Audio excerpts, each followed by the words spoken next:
and openness came to Christian circles when ecumenical movements came into fruition starting after World War II.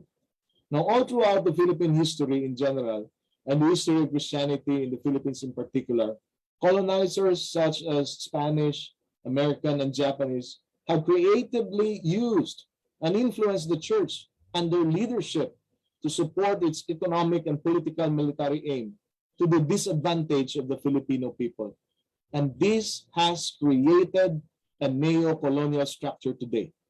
But in the course of Filipino history, we should not forget that there are Christians known and unknown, popular or not, who have shown their love for our country and our people, who joined resistant movements, armed and unarmed, to resist colonizers and even neo-colonizers then and now, through the inspiration of the gospel of the Lord Jesus Christ, proclaiming and living out the gospel that frees and brings justice and genuine peace.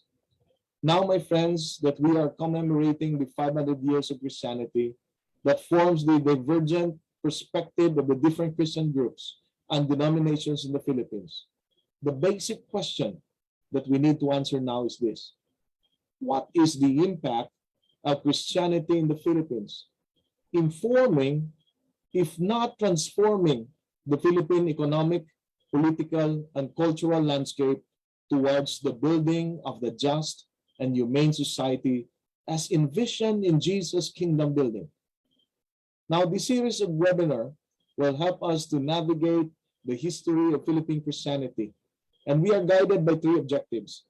First, to identify turning points in the spread of Christianity in the Philippines, to critique the mission theories and strategies employed in the Philippines, and to demonstrate the new ways of missions in the Philippines today.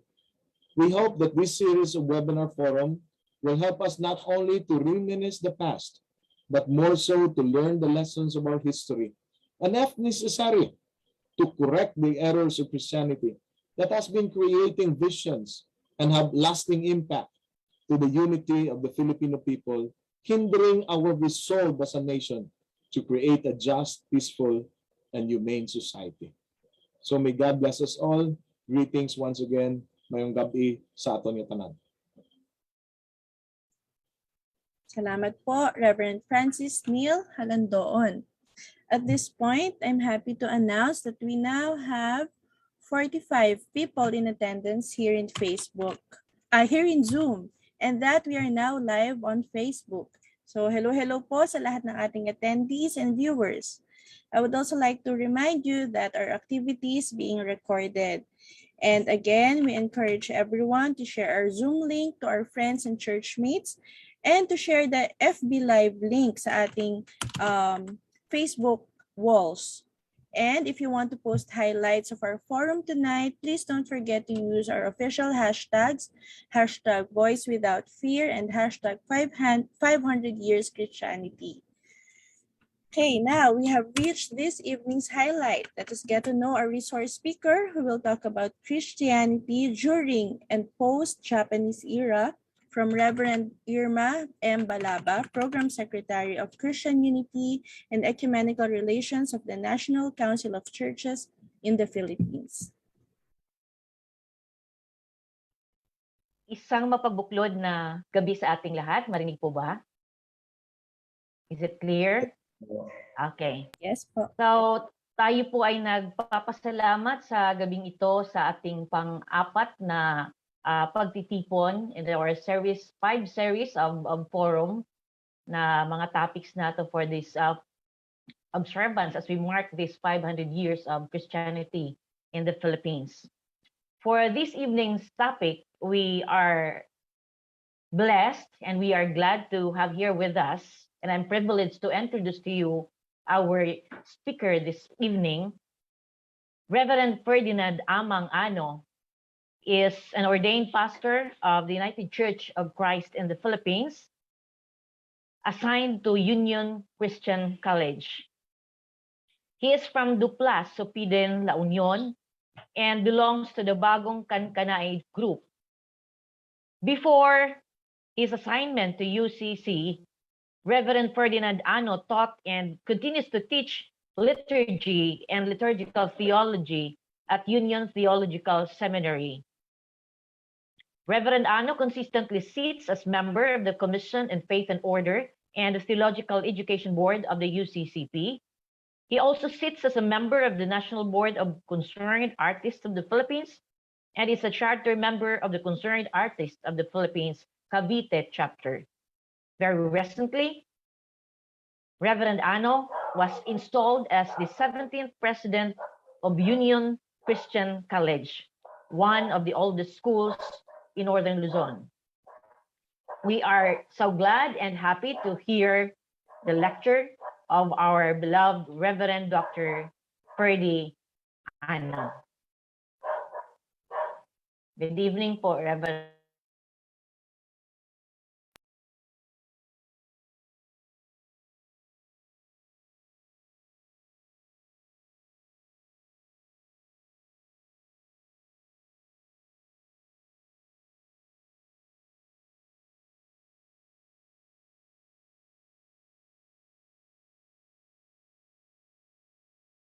Magandang gabi po sa ating lahat sa forum na ito. I was tasked by the organizers to present something on the history of Protestant Christianity during the war and the post-war period, that is from 1941 to 1948. And I choose for my title, Going Organic. Kasi po, this issue was what preoccupied the churches during this period. The focus of this presentation may eventually lead towards a little refocusing on the United Church of Christ in the Philippines, since the UCCP was also the story of many denominations in this country. It would be good if our attendees in this forum from the NCCP member churches can recall from their denominational stories their versions of this movement toward church union, which led to the founding of the UCCP and how this reconstituted the precursor organizations of the NCCP, like the Philippine Federation of Evangelical Churches or the Philippine Federation of Christian Churches. Thanks to Reverend Dr. Jaime Pante and Pastor J.R. Reyes for providing me reading materials in addition to some references that included the biographical book Enrique Sobre Peña, His Life and Work, Didi Alejandro's From Darkness to Light, Sobre Peña's That They May Be One, Gerald Anderson's Studies in Philippine Church History, and Valentino Sitoy's magnum opus, Several Springs, One Stream.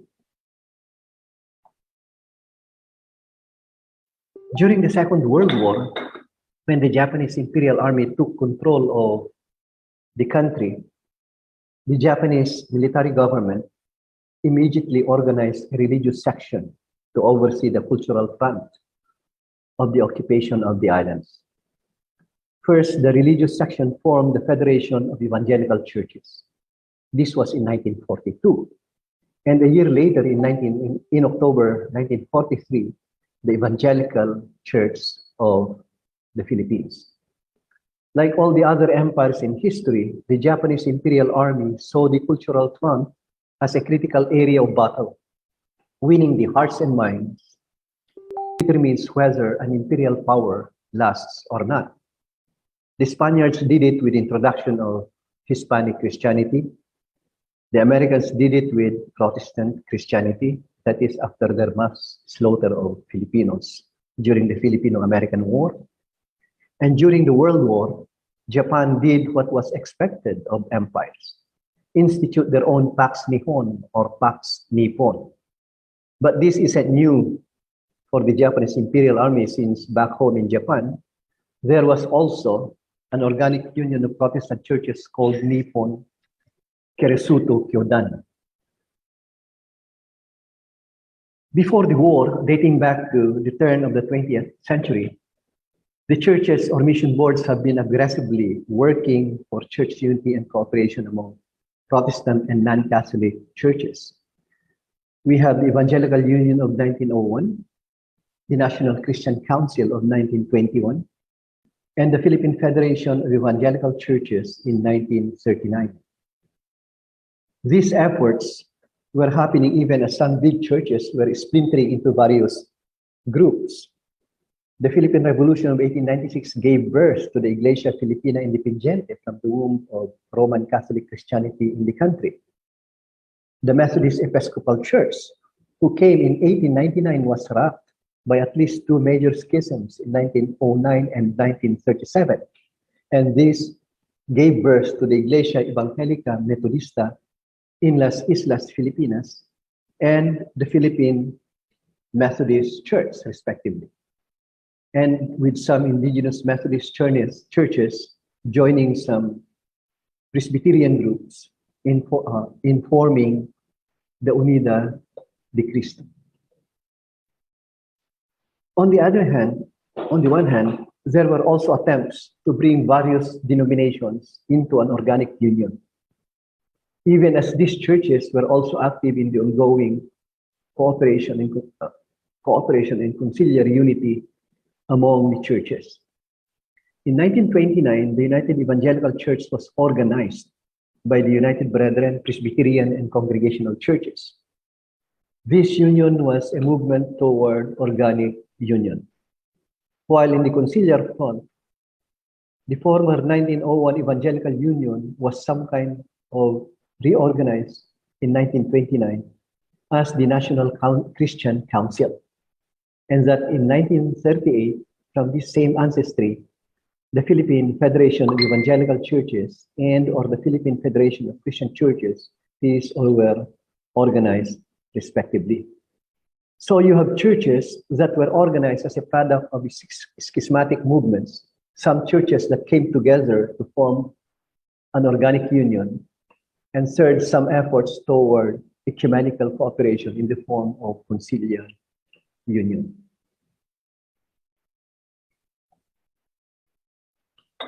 The war brought in more complications to an ever-widening non-Catholic religious or denominational landscape. As soon as it wrested power from the Americans, the Japanese Imperial Army went into some kind of cultural engineering and had its religious section organized.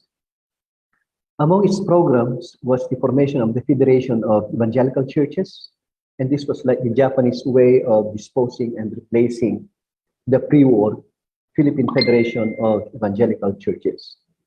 The federation included all the Christian churches that were given recognition by the religious section of the Imperial Army.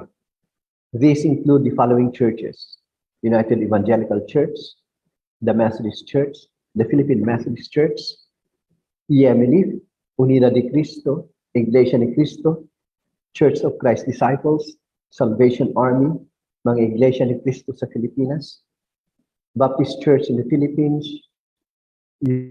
United Christian Church of God. These colonial churches of Southeast Asia were thrust into situations they were relatively unfamiliar with.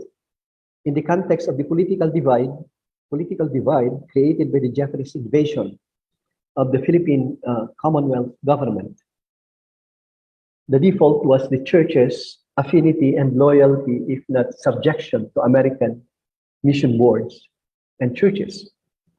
At this point, the churches were still reeling from the pains of schism brought by some nationalist stirrings, as already cited earlier.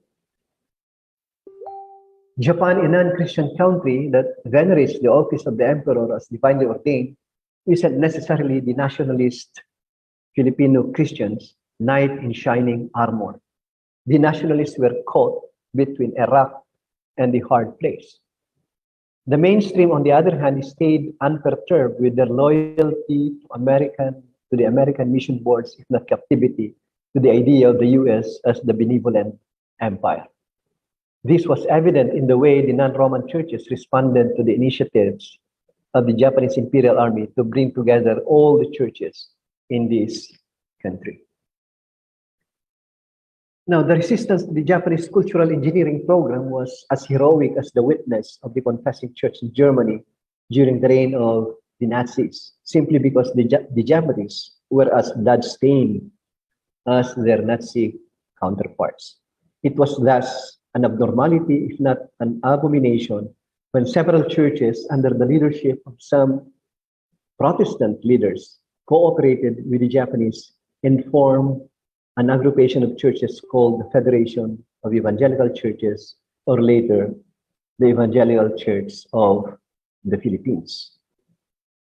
The leaders and officers of this wartime union of churches included Dr. Enrique Sobrepeña of the United Evangelical Church as the presiding bishop, the Reverend Guillermo Abella of the Presbyterian Church as secretary, Mr. Emiliano Quijano of the Church of Christ Disciples as treasurer, and the Reverend Matias Cuadra of the EMLIF as the general evangelist. The Methodist Church in the EMLIF joined the ACP as an affiliate member since Didi Alejandro and Bishop Matias Valdez did not have the authorization to commit their respective churches to the union. The most prominent and most controversial of these leaders was the Reverend Major Enrique Sobrepeña, who was, among his many posts, Moderator General of the United Evangelical Church in the Philippines, member of the National Council of Education of the Commonwealth of the Philippines, as well as chaplain of the Reserve Force of the Philippine Army under the supervision of the USAFE. After the war in June 1945, Reverend Sobrepeña was charged and tried of collaboration before the General Court Martial of the US Army. But it was not a lonely battle for Reverend or Bishop Sobrepeña. Many ecumenical leaders came to the bishop's aid and testified in court, emphasizing that the organization of the Evangelical Church of the Philippines was a subtle way of getting rid of the Japanese-sponsored Federation of Evangelical Churches. That the church union is a long-time pursuit of the churches, and that church union and Christian unity were called for in difficult times. The charge did not prosper, and Bishop Sobrepeña put all the issue of collaboration behind him. Now, the period following the Second World War also commenced the beginning of another global conflict Bernard Baruch named the Cold War, the partitioning of the world community between the socialist and capitalist powers, the creation of the State of Israel that led to the Al-Nakba and the dispossession of the Palestinians, the start of revolutionary and independence wars in Asia, the neo-colonization of post-war Philippines through unequal treaties with the United States, and the resurgence of the Hukbalahap rebellion in the country, among others. But these were also the time when the international community was organizing the United Nations organization, and when the mainline non-Roman Catholic churches in the world were moving closer to organizing the World Council of Churches, and when churches in the Asian region were organizing themselves into organic unions, like in the Church of South India. So if you have noticed, there was always this kind of positive side to what seems to be the march to madness and disorder. In the Philippines, there was already an existing conciliar and organic union in the Philippine Federation of Philippine Federation of Christian Churches, the United Evangelical Churches in the Philippines, the Wartime Evangelical Church of the Philippines, even as some conflicts were brewing within the Iglesia Filipina Independiente, or that schism has divided the Methodist Church into at least 3 separate churches at this point. As soon as the dust of war and court battles cleared, the leaders of the church union efforts renewed the call and the push for organic union among the major Protestant groups in the country. The road to union, according to Apo Vil Sitoy, was rugged. The United Evangelical Church was divided between those who became part of the ECP and those who did not or distanced themselves in resistance.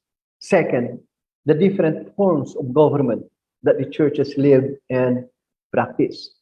Third, the nationalism of some who were ambiguous or were averse in varying degrees to the presence of American missionaries, and fourth, the properties issue. And fifth, the liberal-conservative divide. These obstacles were not easy to overcome. However, the prayer of Jesus that they may be one that the world may believe pestered the churches no end. Attempts were made in 1945 by the United Evangelical Church, the Philippine Methodist Church, and the Disciples to discuss organic unity in a united church.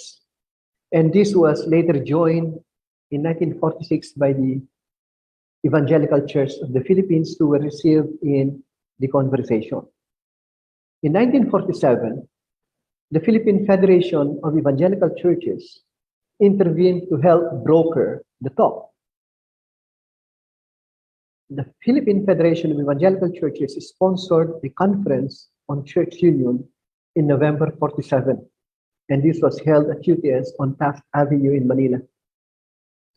Included in the talk were the Convention of Philippine Baptist Churches, the ECP, the Iglesia Evangelica Unida de Cristo, the Philippine Methodist Church, and the United Evangelical Church. The Methodist Church sent observers in Attorney Juan Nabong and Dr. Gumercindo Garcia, who was also president of the Philippine Federation of Evangelical Churches during that time. Now, while Unida de Cristo was part of the talks on going organic and helped prepare the basis of union, it also expressed its unreadiness to an organic union at the time. However, this unreadiness did not deter some independent Unida churches from joining the United Church of Christ in the Philippines, and this was the same case with the EMLF. In the case of the bigger Methodist Church, or the Methodist Church, the leadership was thinking primarily of reconciling the various Methodist groups. So this was first and foremost in its post-war agenda. This became like its self-assigned prerequisite to going organic, if ever it seriously considered the proposal for an organic union presented in 1947 by union advocates Reverend Stephen Smith and Reverend Leonardo Dia.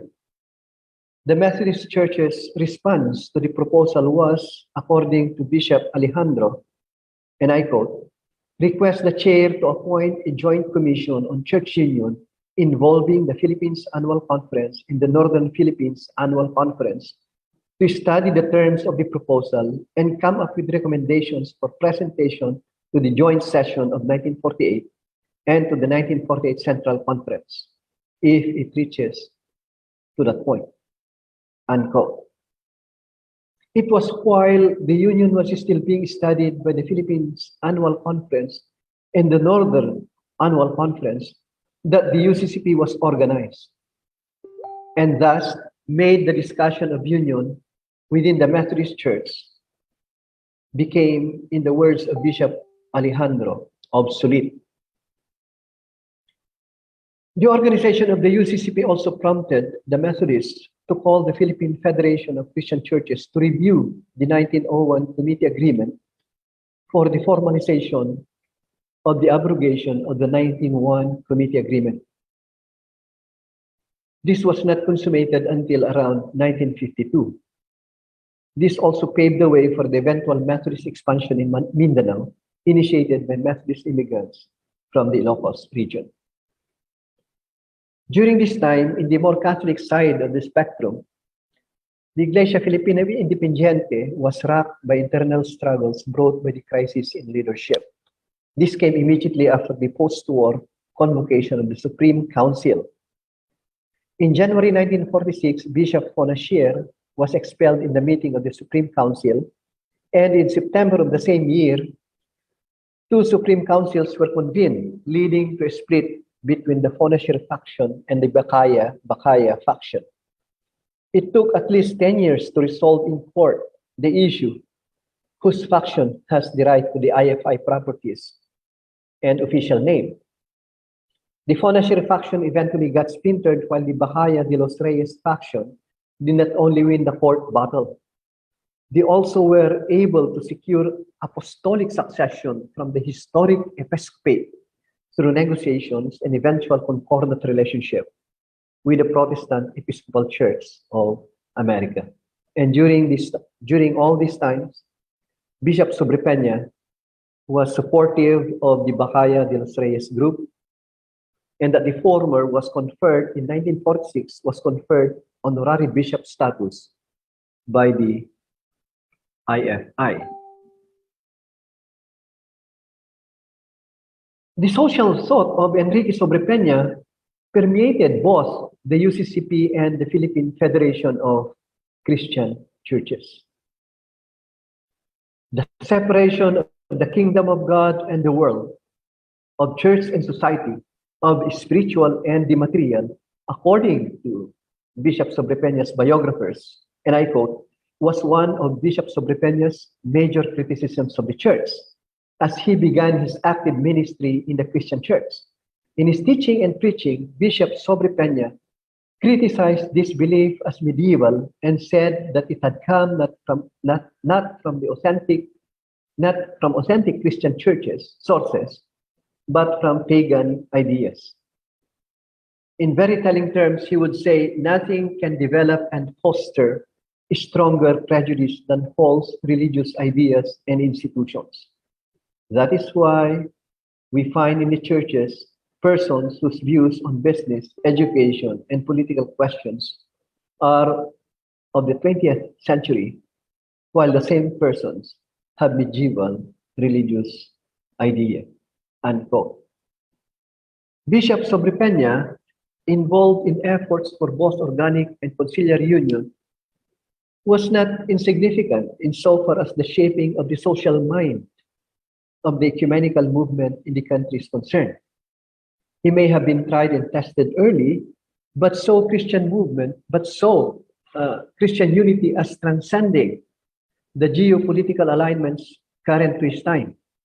Together with the likes of Reverend Quadra and his friends, like Bishop De Los Reyes and the Salvation Army, they saw a fresh start to the ecumenical effort, which seeks to dustbin issues pertaining to charges of collaboration against the leaders of the Evangelical Church of the Philippines, which reminds me of the 5th century Bishop Cyril of Alexandria, who battled against the Novatians on the issue of lapse, or those rigorists who refused to admit the lapsi, or the so-called apostates during times of persecution.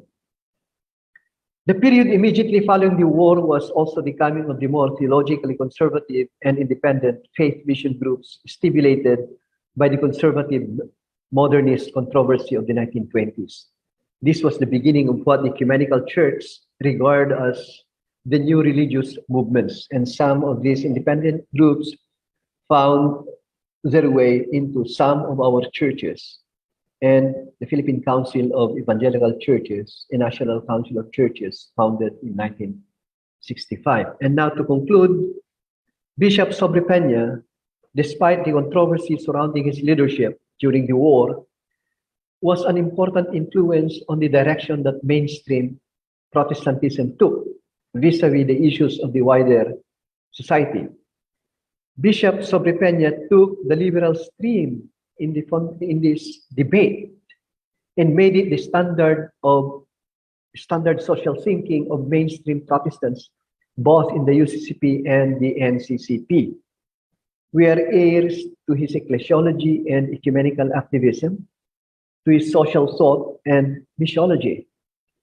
The church, like the Protestant reformers of old, must make it their witness to engage the issues of the wider world in ensuring that the sword of justice pursues the work, of justice, that the politics of the sovereignty of God commits us to political activism, and that our evangelization addresses the human ecological crisis in its entirety.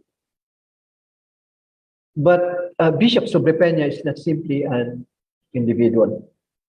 We need to demythologize the singularity of the person in favor of seeing all those who made ecumenism a worthwhile project, and the vision of mainline churches in the country.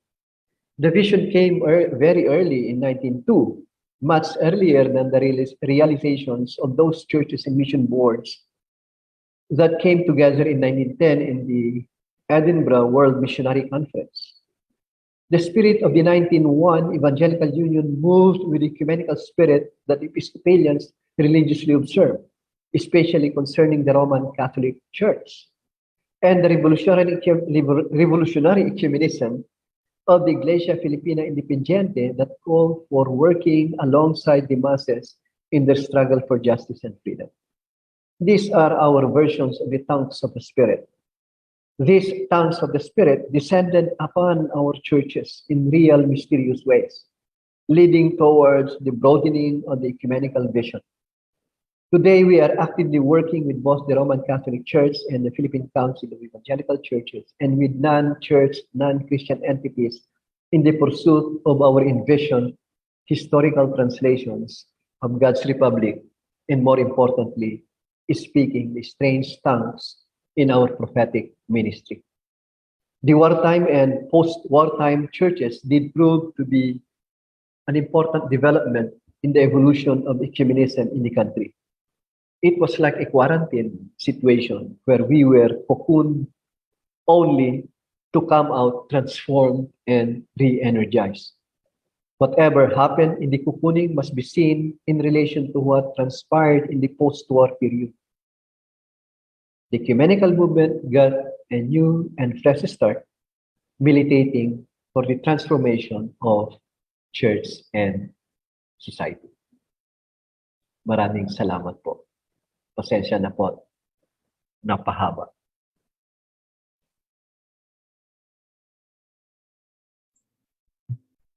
Thank you very much po, Reverend Dr. Ferdinand Ano, for your presentation. Hindi naman po masyadong mahaba and malaman po yung lecture na aming narinig.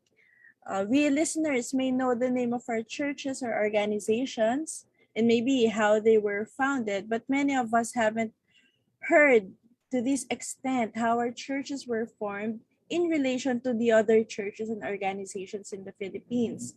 And thanks to this presentation po, we were able to visualize how we were organically or are organically connected.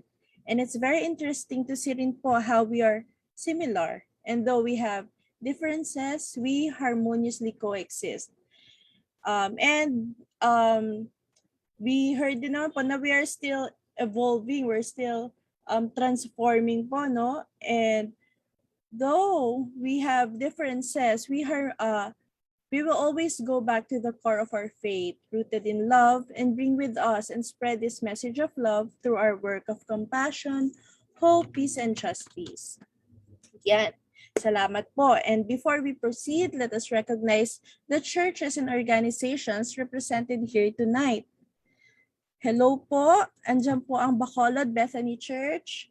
Kaway kayo dyan. Ang CPBC, ang IFI, ang Yemilif, ang IFI Diocese of Surigao, ECP, NCCP staff, of course, ang UCCP, UCCP Christian Women Association, UMC, Union Christian College, Union Theological Seminary Student Council, ang UST HST SOC, ang SATS, Seminary Students.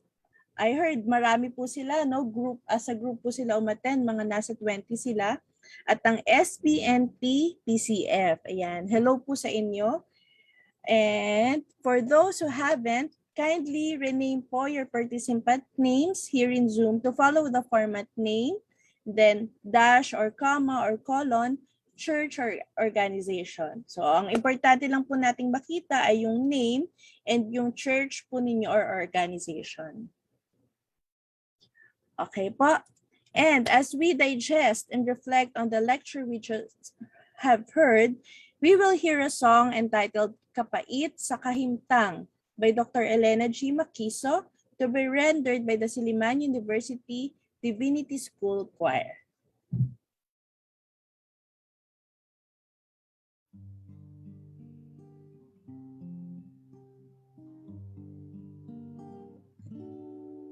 Pait sa kahintang kadaghanan sa katawan, napagod ng nabangan sa may pagbati karon.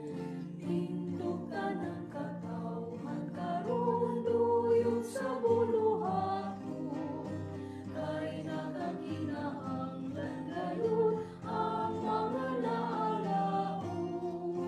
Kung dunay kasing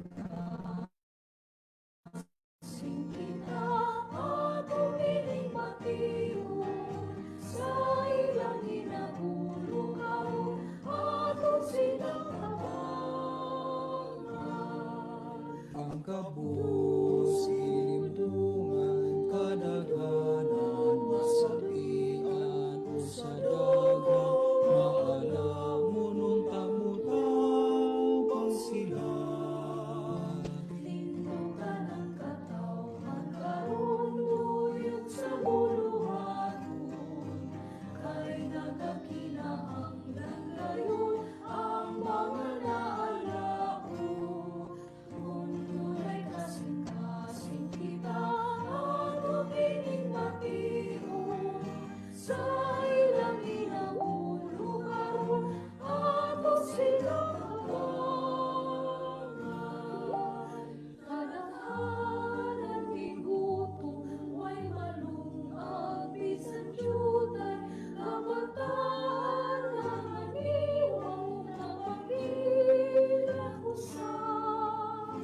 Tindog ka ng katawan karon, luyog sa buluhaton, kay nagakinahanglan gayon ang mga naalaon.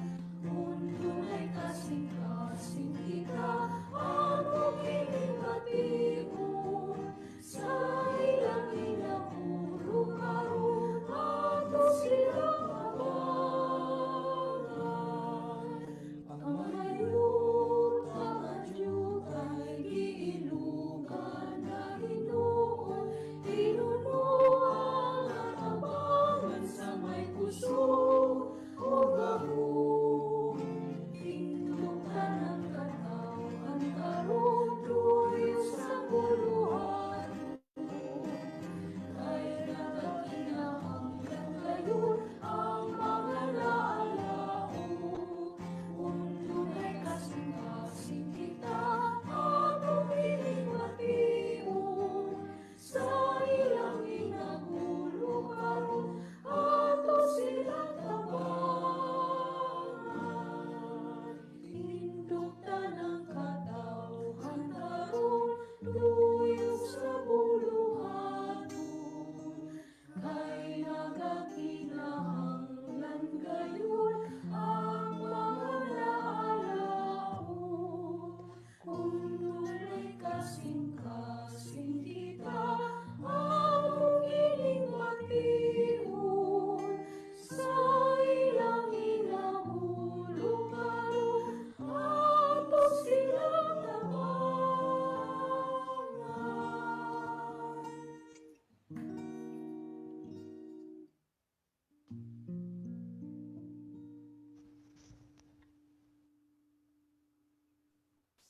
Thank you for that beautiful song, Silliman University Divinity School Choir.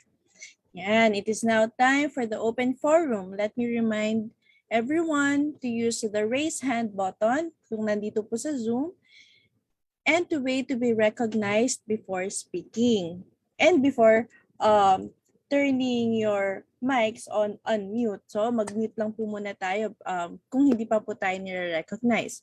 Let's also try to be concise and straight to the point with our questions.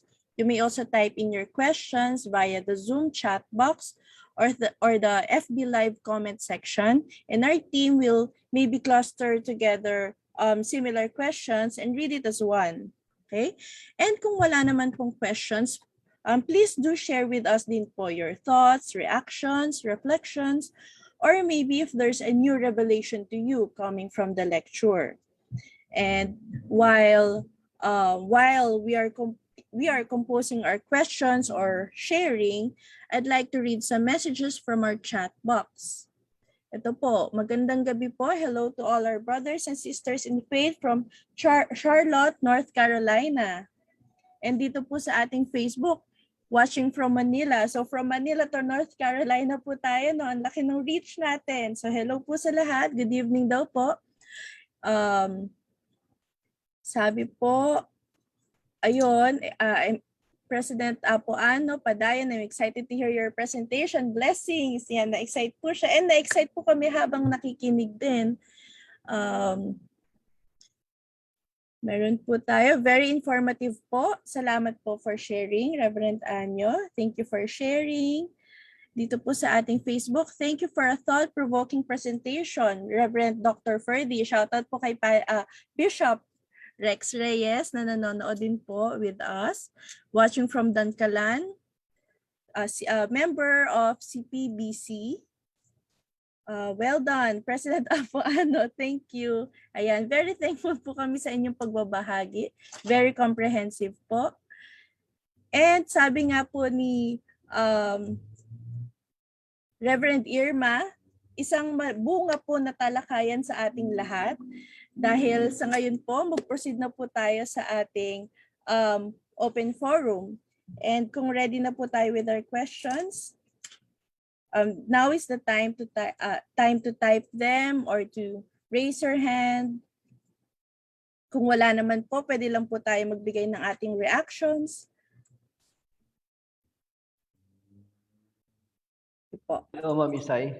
Hello po.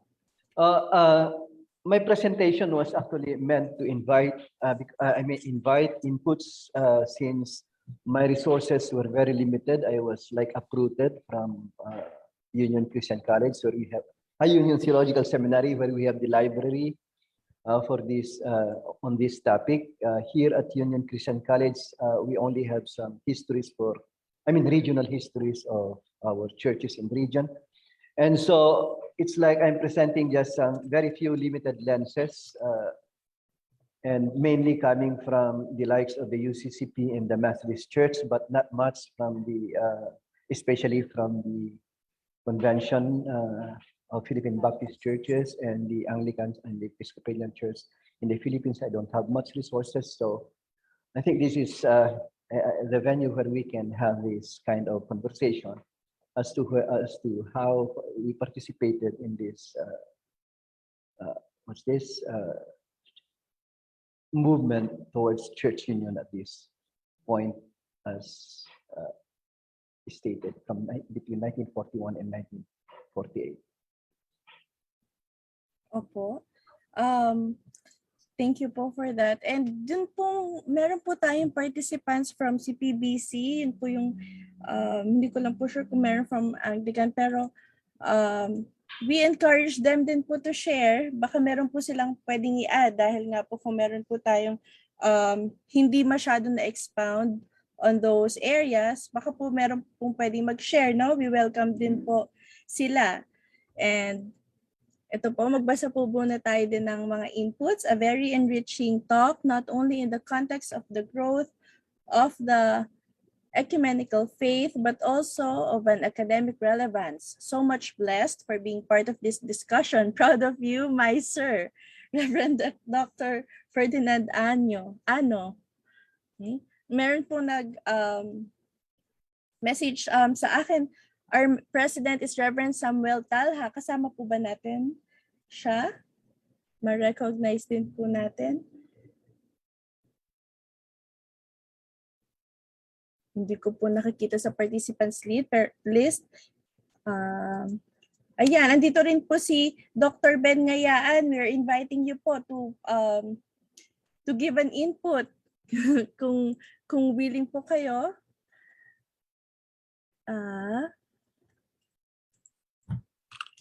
Ito po, meron na po mga nag-raise hands.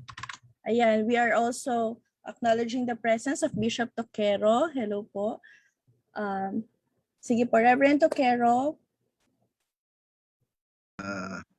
Thank you, Apo Ferdi, for that very informative lecture on going organic. And some of the institutions that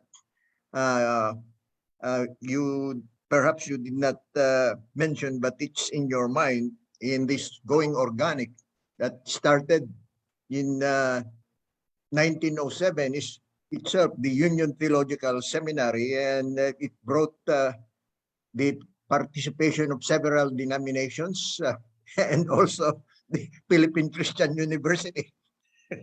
Thank you.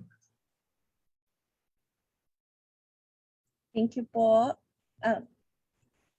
Would you like to respond po? Oh, yes.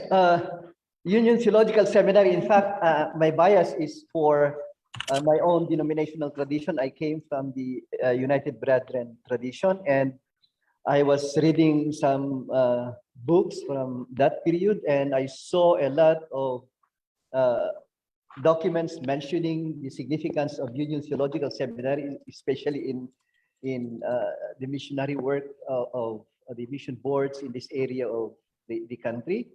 But that means that this cooperation was really came very early in the history of our churches. And at the same time, it was for me, again, an exciting thought that Union Theological Seminary was also part of the brokering. I mean, it was primarily that of the nccp, or the Philippine Federation of Christian Churches. But the role that was played by Union Theological Seminary was really significant. And I'm glad that it continues to this day, that UTES is still facilitating that kind of exchanges between and among our churches. Totoo yan, Bishop.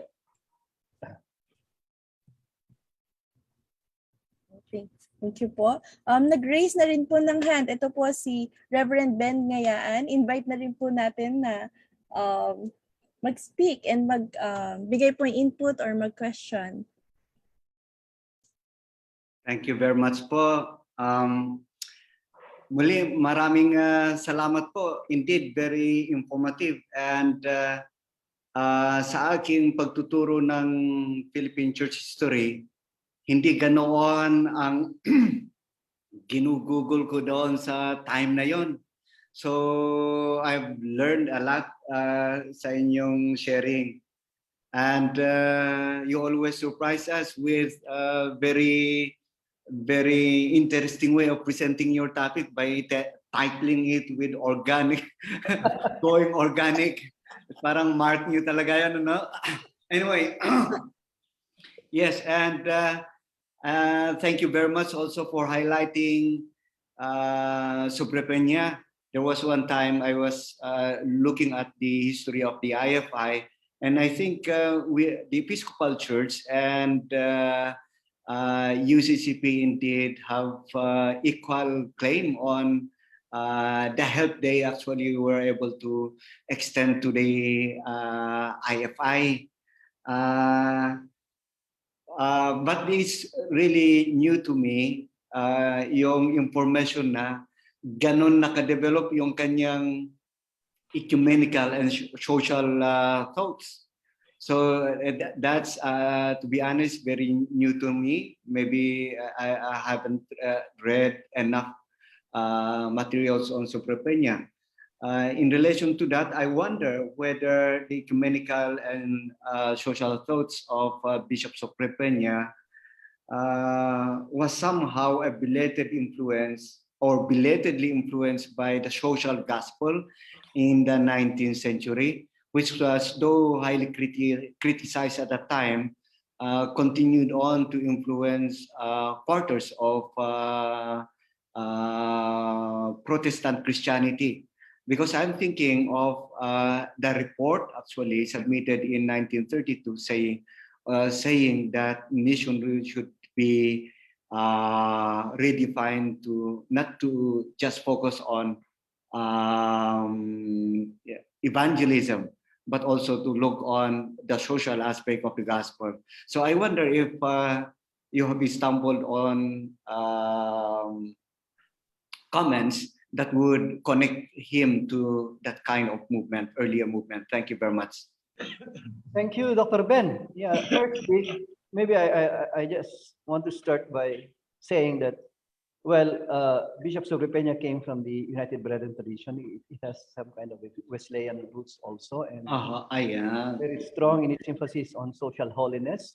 Okay. But at the same time, when he was in the US, a student of theology, he was an ardent disciple. And true to what you were saying, he was an ardent student and disciple of the social gospel. Yeah, and that was this was also the time when you had that debate, and again, the social gospel was Criticized. yes, was a bit problematic to many. Mm. But he brought that theology back when he came back to the Philippines and served the churches here. And indeed, this was reflected even in his many works, in his many preachings. So you can see a social gospeler and at the same time a consistently Wesleyan radical. Thank you very much, Doctor. Thank you.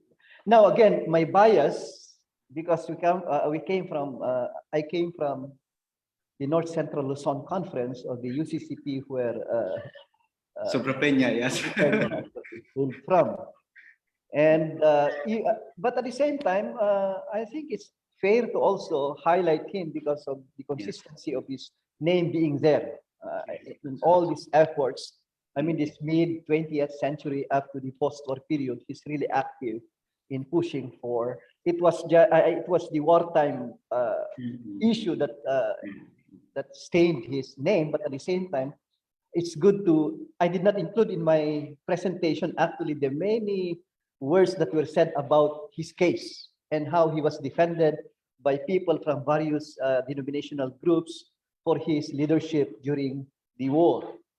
It's like that's why, because the churches were divided during the war. There were those who were resistant against the empire, as represented by the Japanese Imperial Army, but there were those who worked around the empire, and that's their own creative way of dealing with the realities of their time.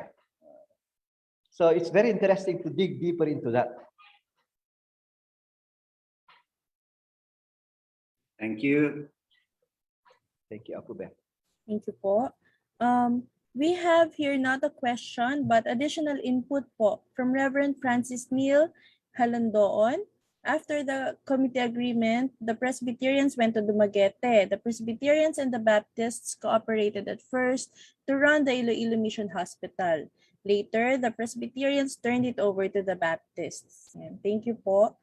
And from Bishop Rex Reyes, just an additional historical info. At that time, and during the Japanese entry of Manila, the Bishop of the Episcopal Church and his staff were treated civilly by the Japanese imperial officers. That bishop was bishop of a diocese in Japan and was acting bishop here. Of course, as in all wars, nag-iba ang conduct. They, the Episcopal missionaries, were all interned. Yan. Thank you po, Bishop Reyes, for the additional input. Kanina po may nag-raise ng hand or binaba na po yun? Mukhang binawi na. Sige po, Reverend Ferdy, meron po kayong reactions ba doon? Yeah, I thank you, Reverend Frankie and Bishop Rex for those inputs. Talagang wala po ako talagang panahon para makipag-connect sa inyo or whoever is connected to these churches for some possible resources. But in the course of my writing, I found interest actually in really furthering work in this area. Parang si Father Ben din, hindi ko masyadong binibigyang tuon ito, even though this is very much a part of the history of the UCCP, pero very superficial until I dug deep into the records. And I did not include many of those documents here. It would suffice to just give a brief summary of that. But some, of course, you can see the work of Dr. Sitoy, and there are lots of details there. But what I miss is actually doing some works in relation to the objectives of the series. Medyo hindi ko nabasa yung objectives dapat na. Thank you, Reverend Frank, for surfacing these objectives of the NCCP for this series. But going organic is really like suggesting radical Christian unity that celebrates diversity, right? So that must be emphasized, because early during this formative period of the, organic union alongside the conciliar union, you can see how the churches were very open in really trying to reach out with one another, and even imagining the possibility of really going all the way towards organic union, but there were some problems that surfaced that were internal to the churches. But I think that's also a good thing. And then this going organic is also about, a radicalism in this effort towards unity that seeks for the churches witnessing as one, because it's only the power of one that can challenge the empire, right? And we are now faced with the problem of the empire these days. It's only the power of one who can stand before it. Otherwise, we'll be just pawns in the games of these empires. Another one is our unity around the ministry of Jesus. So going organic is actually that kind of unity that is built around the life and ministry and witness of Jesus. And it has something to do with this radical pursuit of the reign of God or justice in our world. That's I think this is what we mean when we talk about going organic, because organic suggests something really radical, right? Means say transcending even our temporal confines in order to really get into a closer or approximating the unity that Jesus dreamed for the church, or for his followers. Thank you po. Sunod-sunod rin ko po yung na mga nag-raise po ng hands. Ayan, nakaka-tuwa naman po. Reverend Ben, kayo po ang nauna. Pwedeng paunahin na lang yung iba? Sorry. Sige po. Katatapos. Sige po. Reverend Michael, kayo po. Carolina. Thank you so much, Reverend Dr. President Apuano, for your powerful and great presentation, wonderful presentation of the post-colonial Christianity. Actually, I would just like to add also that at this time, when during the 1941 to 1948 Christianity in the Philippines was like also a rebuilding time for all churches, because after the devastation of the Second World War in the Philippines and the Japanese invasion, there's a lot of destruction brought not only in Metro Manila but in different parts of the Philippines. And one of this is probably the Mary Johnston Hospital. I know it's founded by the Protestants too, but also became instrumental of helping all the people, victims of the war, and also those who were sick, and then was rebuilt in 1945.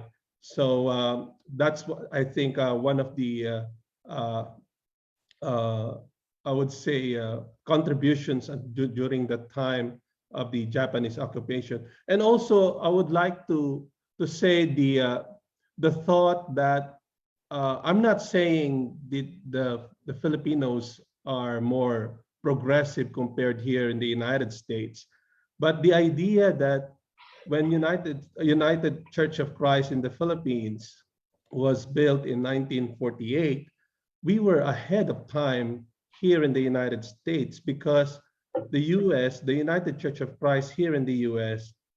Formed in 1957. So therefore, it looks like we are a little bit more progressive towards union, like immediately after the war, we're already thinking of sacrificing our theology, sacrificing our properties or polity, putting it aside, and just follow the prayer of Jesus Christ that they may all be one. And I think that is a powerful testimony, not only for our country in the Philippines, but throughout the world, that we are progressive and we want unification of all people and all churches. And thirdly, this is more of a question. It's like I wonder what is the indigenous people situation, and how do they perceive, or how did they perceive the ecumenism movement in the Philippines in the time of the post-colonial war. I know that there's like very few research on this matter, on this subject, but I think it's about time to also think and reflect how our indigenous people in the Philippines embraced ecumenism and Christianity in the Philippines, especially at this time of the post-colonial period. Thank you so much. Thank you for having me here to join in this Zoom presentation, and NCCP. Hello to our brothers and sisters in Christ in NCCP. Maraming salamat po. Thank you so much, Apo Mike. Mamisay, no? Yes Thank po, you so thank you po. much, And sige yeah. po, thoughts po. Maraming salamat po, Apo Michael, totoo, no? But at the same time, there is one church. I mean, about the second part of your sharing, there is one church who really went intentionally to these indigenous communities because of, again, for this issue about ecumenism, and it's the Episcopalian Church of the Philippines. They're the ones who really went to the Cordilleras, to those tribal ethnic minorities in Mindanao and some other places. So I saw Dr. Ben. Siguro pwede makapag-share ang ECP dito, ano? Kasi indigenous communities here, and you're the one who are at the forefront of this kind of evangelization.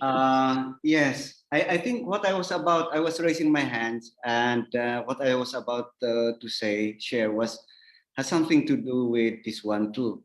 So yes, indeed, Bishop Rex Reyes was telling us a while ago about the state of the Episcopal Church. And if I may add, actually, at that time during the war, I think I always think that the Episcopal Church suffered the most among Protestant churches, and even the Roman Catholic Church. How is that?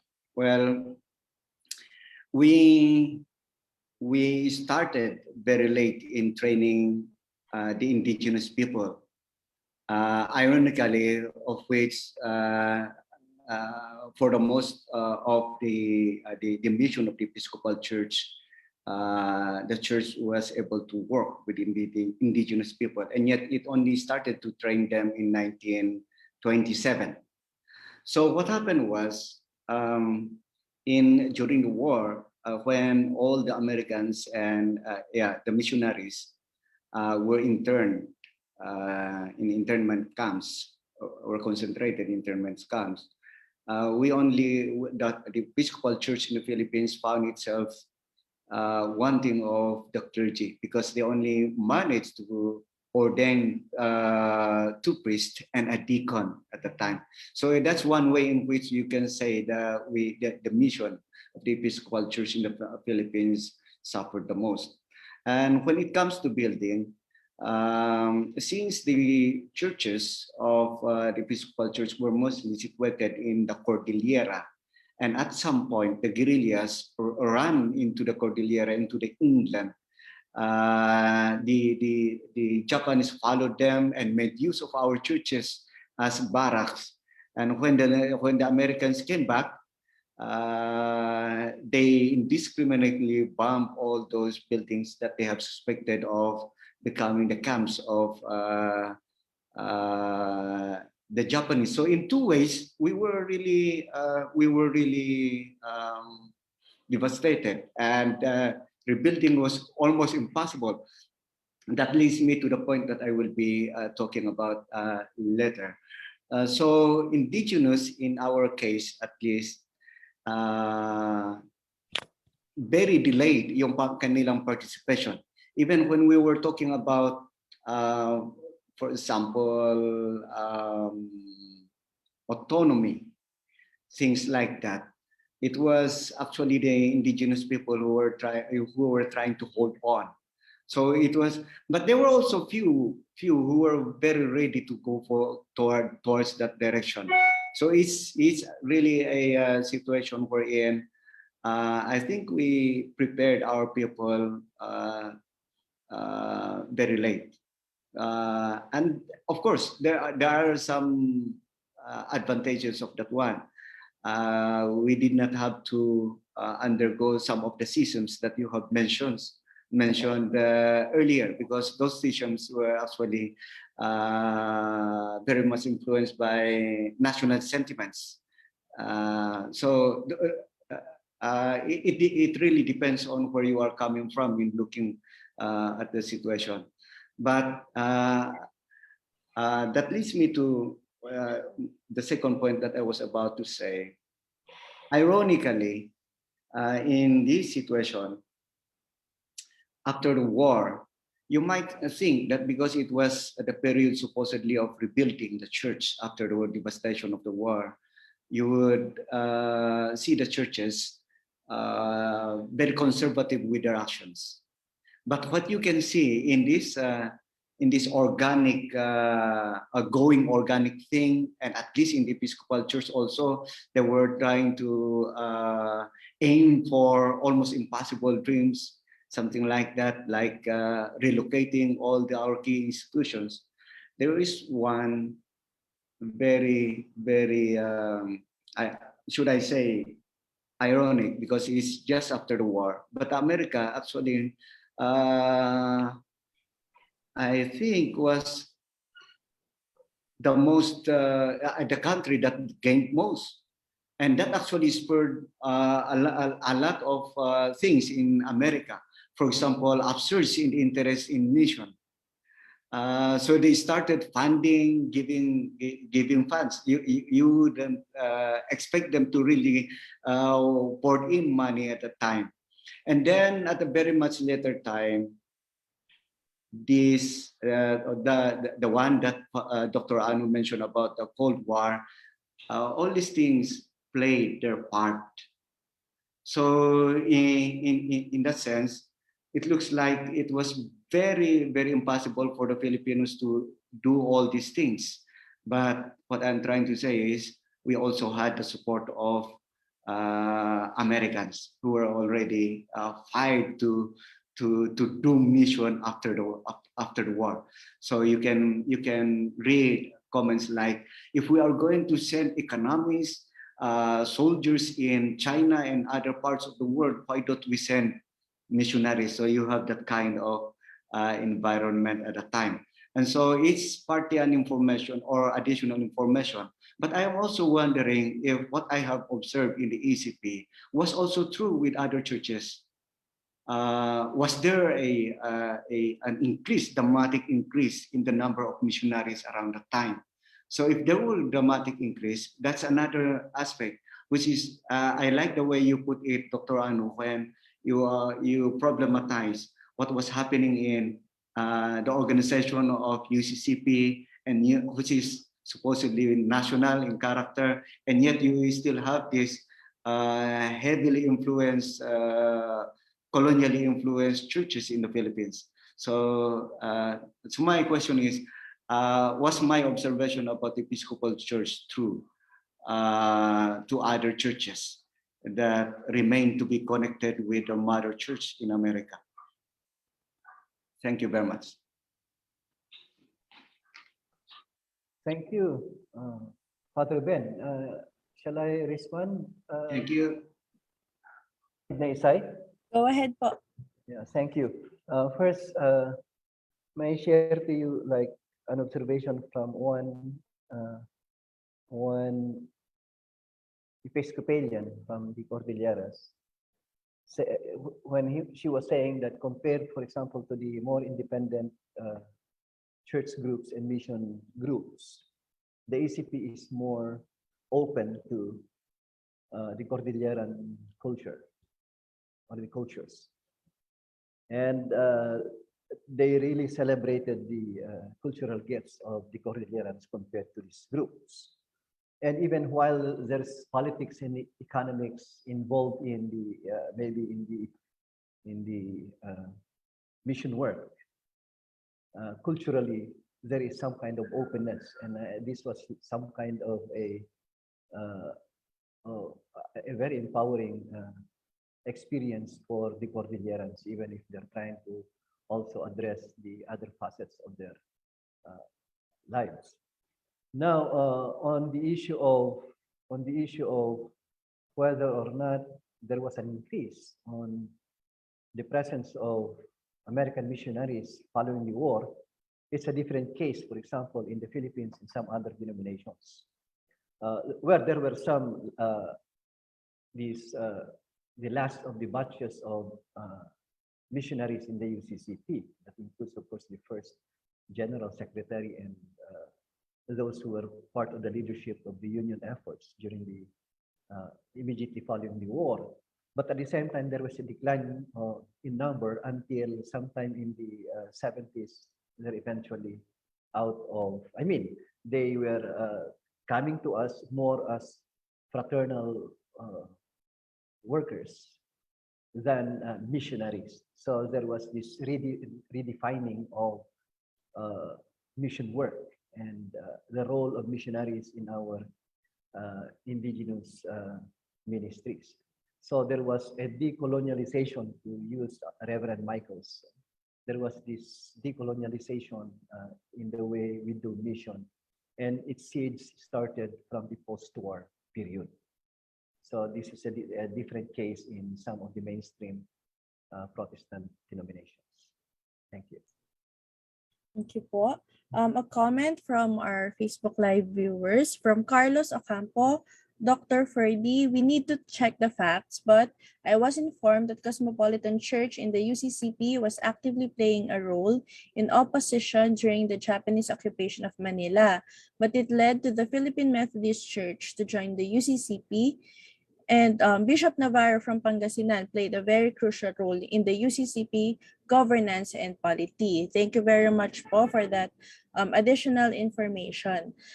Ngayon po, meron na lang po tayong 3 na tatawagin. In this order po, please prepare na po si Reverend Francis. And then si Klein Emperado, meron po siyang information na gusto rin pong idagdag. And then last po si Bishop Toquero. Thank you po. Reverend Francis.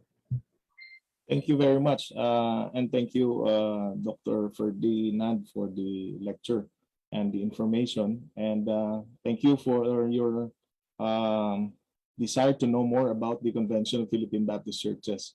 Of course, we were organized in 1935, and we were not exempted in the devastation of the World War II. Our churches were scattered in World War II, and as mentioned by Ben, our American Baptist missionaries, some of them were imprisoned, but some of them hid in the mountains of in Western Visayas, and they were martyred, 11 of them. And soon there will be a movie with regards to them. That is a big story in our World War II history in the Convention of Philippine Baptist Churches. And to answer Ben's question, yes, there was an increase in American Baptist missionary efforts after World War II. And I would like to connect this also with the Organic Union of the United Church of Christ in the Philippines. Actually, the convention was at the forefront of the UCCP. We were at the core group of putting up UCCP. But then there was a General Assembly in our convention, and there were a lot of leaders who were talking about disadvantages and advantages, but to sum it up, it would be number one on theology, the pure gospel and the social gospel issue. The number two is funding, of course, economy, and number three is our loyalty to the American Baptists. So eventually, we decided to remain as the Convention of Philippine Baptist Churches. But as you well know in your history in UCCP, even the Cosmo Church in Manila, some of our pastors, Baptist pastors, became your pastors in UCCP, and some of our pastors studied in UCCP seminaries. Even until now, our Baptist pastors are teaching in Silliman University, and most of our that is the beauty of the Convention of Philippine Baptist Churches, and after that we became partners in establishing the National Council of Churches in the Philippines.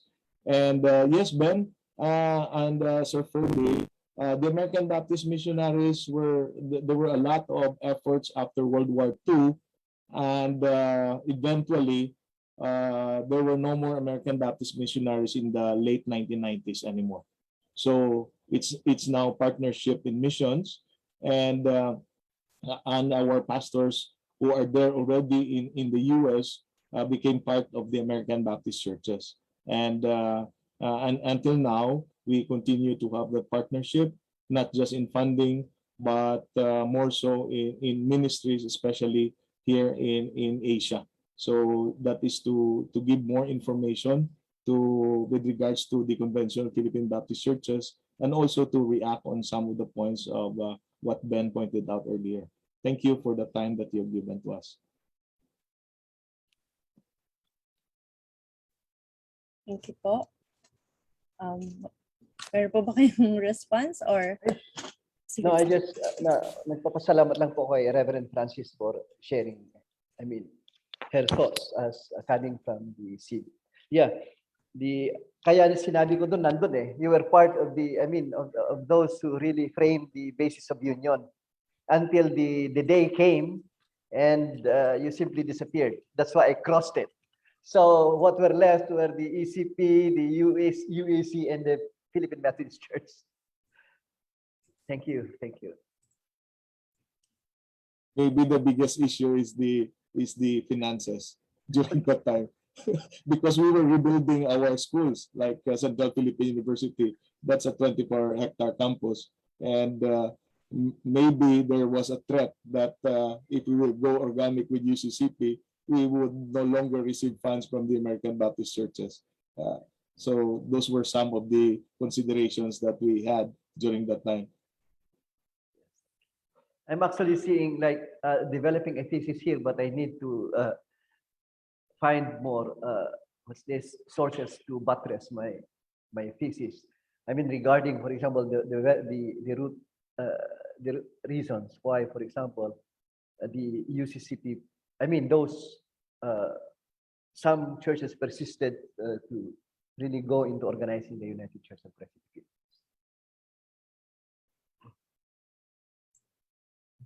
Thank you po. Yung atin pong second to the last na magtatanong, sinend niya na lang po ang kanyang, hindi po pala ito question, minessage niya na lang po. Sabi niya po, sabi po ni Klein Emperado, Bishop Sobrepeña po was given the title as Honorary Bishop of the IFI. Such distinction has not yet been given to a bishop from a Reformed Partner Church since. And maraming salamat po. And for our last question or reaction po, we're calling Bishop Toquero po. Again, I appreciate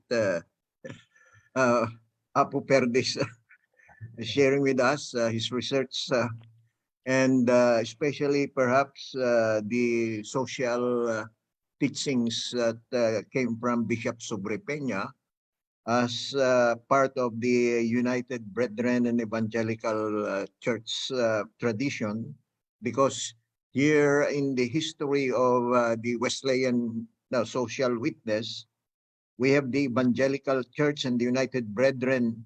When they united, there was this social principles they adopted in 1946. And so perhaps somebody would make a research on that. And until now, we have a social principles and social creed also that's part of the strand of the Wesleyan tradition from the Evangelical United Brethren Church. Now, in this the work of mission, many of us now are sending missionaries, Filipino, UCCP, and others, but we do not use the word missionaries anymore because it has been associated with colonialism. And although we do not, there are many people who dislike one of our leaders, the Methodist leaders, but he was the one who attacked and criticized the missionary movement in 1970 in Kuala Lumpur. And that's why there was a change in the structure of the mission, because these missionaries were like gods. They were the ones who would choose who will be the leader of a denomination. So when he criticized that and said that missionaries should go home and we have to bury this 19th century missionary movement, eulogize it, bury it, and then go home missionaries. And it was Bishop Nakpil who did that. And there was a change. And now we look at them as fraternal workers, and we have to invite them before they can come to us and work with us. So that was a real radical change in the relationship. This colonial relationship has been already changed, transformed because of what happened. So thank you for your research, and maybe perhaps somebody would make a research on the evolution of the social teachings of the United Church of Christ and other denominations, why we want to go and involve ourselves in the political, economic, and social and environmental and all of these things. That is what we are now emphasizing here at UTS. Thank you so much, Dr. Ferdi. Maraming salamat po, Bishop. Thank you so much. Thank you po. Bagamat marami naman na impart sa atin ang ating speaker, meron na lang po ba kayong final na bilin or pahabol na statement before we end our open forum? Yeah, thank you, Isay. No? Well, a radical union, which is a reality not only within the so-called expression of organic union in the UCCP, but also that of the NCCP, can be likened to this unity of a worshiping congregation. That it's a unity that rehearses our egalitarian ideals, and a unity that commits itself to having this live in the outside world, which explains, of course, our militant voice when it comes to the realization of the prayer of Jesus and the promise of Jesus for the list of our sisters and brothers. So thank you for the inputs or the thoughts or even the questions that came from our participants. And I saw a lot of things to further work on so that I can develop this into something more presentable than this very raw presentation. So maraming salamat po, and thank you for this opportunity sa NCCP and to those who organized, the group that organized this for the NCCP and the wider church. Maraming salamat po. Thank you po. At papangalawahan ko po may applause po tayo. Ayan, papangalawahan ko po, maraming salamat po to everyone who participated in the open forum and to all the listeners who are still here with us in Zoom and in FB Live. We learned a lot from our dear speaker and from the additional insights from our participants and viewers. And it may be a lot po, no, for a limited time such as this. Pero more importantly, it's motivating for us to yearn for more information. Yan, talagang malalim po at web po talaga yung ating history. Ayan. Kaya again, sa ating speaker and sa lahat po nagtanong, nagbigay ng reactions and insights, thank you very much po. We are about to conclude, but we are requesting everyone to stay with us until the end of this forum. We still have one more speaker and then we will take a group photo po at the end. And ngayon, for our closing remarks, here is Dr. Gay Manodon, Vice Chairperson of the National Council of Churches in the Philippines. Good evening. I was requested to give the closing remarks on the 500 years of Christianity in the Philippines.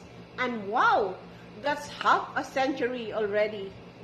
As we are about to end our monthly celebrations in our virtual forums and sub-themes with Advent of Christianity in the Philippines, birth of Filipino Catholic Church, influx of Protestant Christianity, Christianity during and post-Japanese era.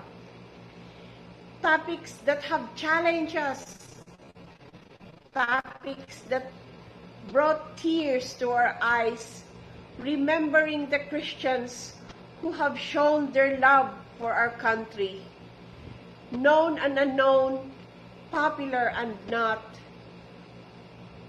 and our people who have joined resistance movement, armed and unarmed, to resist colonizers and even neo-colonizers through the inspiration of the gospel of Jesus.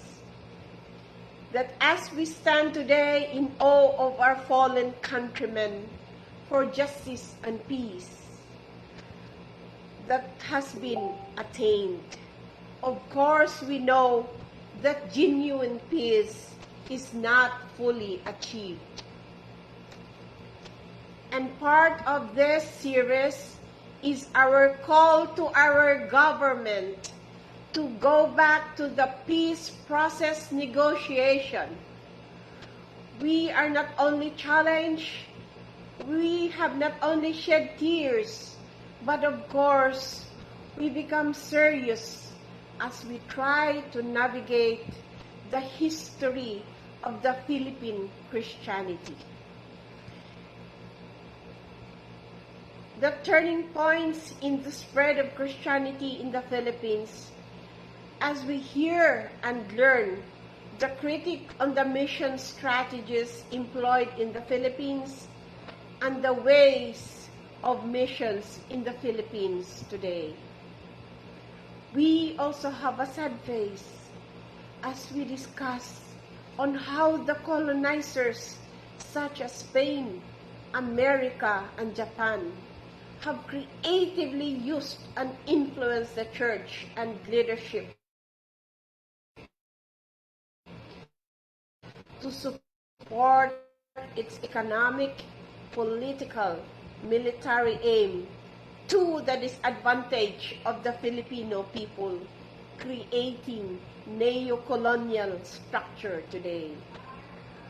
On the other hand, I could smile because without the manifest destiny political doctrine, I would not be here as an Anglican or from the Episcopal Church, or most of us from the various Protestant denominations and from the Catholic Church. It is with high hope that this series of webinars or forum will help us reminisce the past, but more so to learn the lessons of history. Of course, we cannot correct or undo the errors of Christianity with its lasting impact on us. If only we have learned our lesson, well, corruption would not be staring on us. We have learned from the band, if we only have learned from the band of the poor and marginalized people from the Sea of Galilee and Capernaum, for Jesus' work for the establishment of the kingdom of God, both in heaven and in earth. A kingdom where the poor were welcomed, where the hungry are fed, and those who mourned were comforted. If we only have learned our lesson, look at the plight of the farmers today, the poor and the marginalized, the jobless, the homeless, and the migrant workers. Yet through all this, brothers and sisters, it should not hinder our resolve as a nation to create a just, peaceful, and humane society.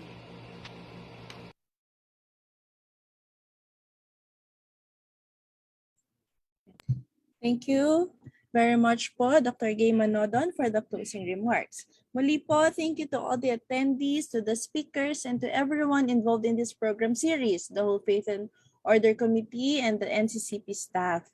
For our closing song, let us listen to Diyos Naming Gabay by the Agape Artist.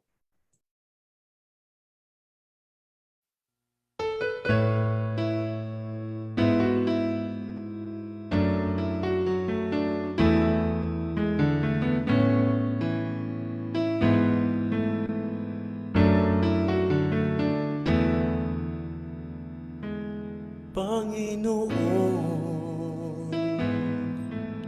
Ika'y gabay sa aming paglalakbay.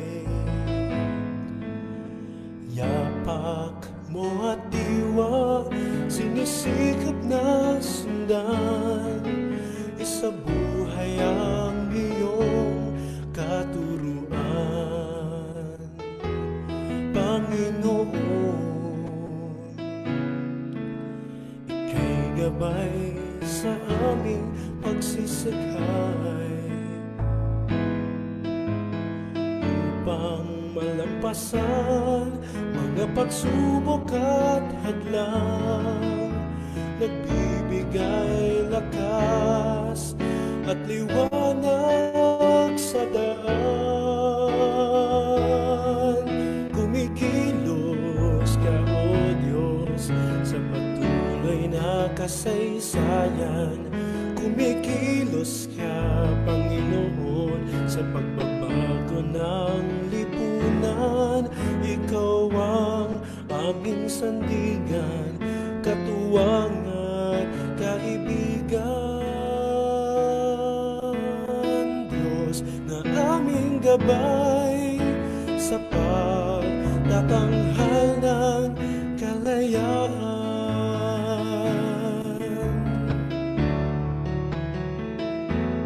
Panginoon,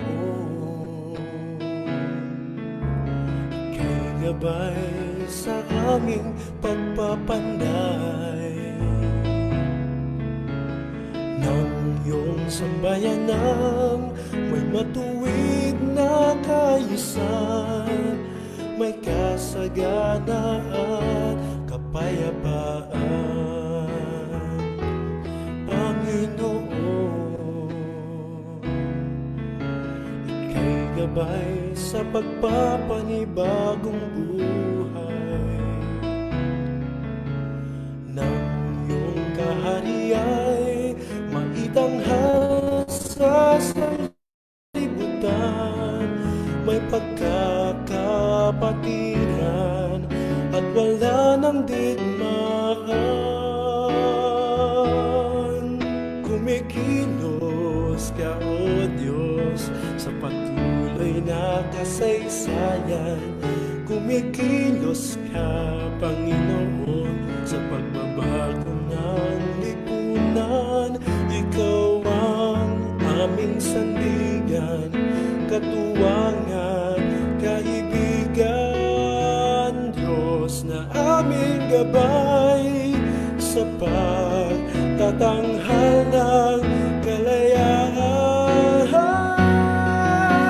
Ikilos ka, O Diyos, sa patuloy na kasaysayan.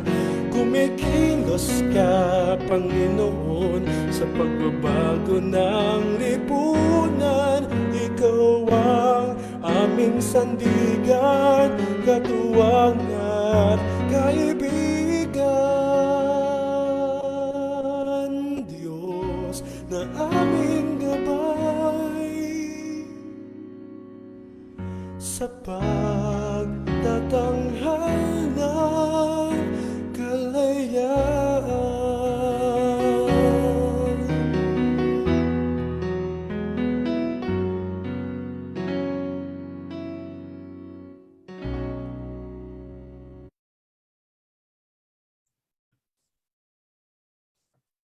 See you again in the next and last forum of this series, Era of Ecumenism.